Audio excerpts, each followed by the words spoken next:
Public television is losing legal, economic, industrial and technological strength in the new European audiovisual market of the second decade of the 21st century.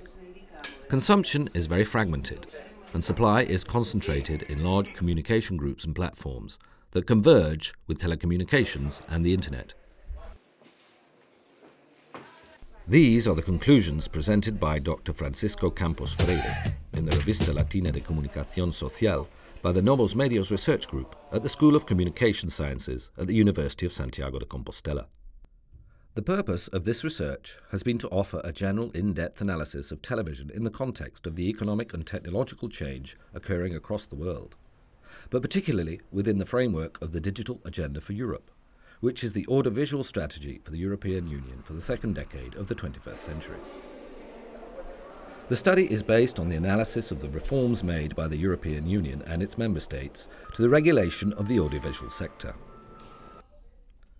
The long-term strategic plans of the main public and private television companies, the financial results, structures and technological changes in these companies, and the concentration processes experienced in recent years in the sector. The main documentary sources consulted were the communication policies produced by the EU and its member states, the data provided by the European Audiovisual Observatory, and the annual financial reports issued by public and private broadcasting corporations. The present and future of the European audiovisual industry is hybrid, convergent and connected to the business models of the telecom industry and the large global internet operators. Private pay television is growing. General interest television is losing strength, and public television is losing ground due to the lack of funding. Cable is the dominant television distribution system in Europe, followed by satellite transmissions, digital terrestrial television, and the new internet networks. Terrestrial, general interest, and free television is also in decline, because the radio spectrum is being freed up and auctioned by the national governments to expand mobile telephony, to the detriment of free and general interest public service television. The television market in Europe exceeds 400 billion euros, of which 32 billion correspond to public television, 40 billion to private television, and 327 billion to the convergent telecom operators. In Europe, there are more than 8,000 registered channels, of which 75% are private, 15% public, and 10% international. European television employs over 200,000 people. Direct employment has decreased by 15% over the past 5 years.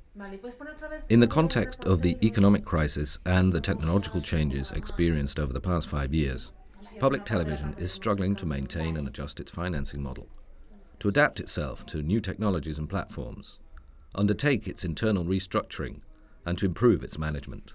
But the battle is titanic, because the European directives, the legal changes of the member states, and the pressure from the private commercial broadcasters strongly play against public television.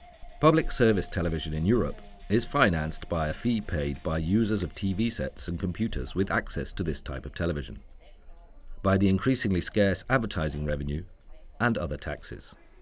The crisis has undermined these sources of finance, and national governments have been pressured by private companies to eliminate or reduce subsidies to public television and its participation in advertising.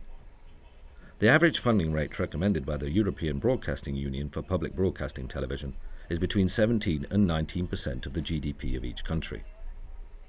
Public television is a fundamental part of the European audiovisual policy, but its current strategic position is stagnant or retrograde due to diverse and complex causes.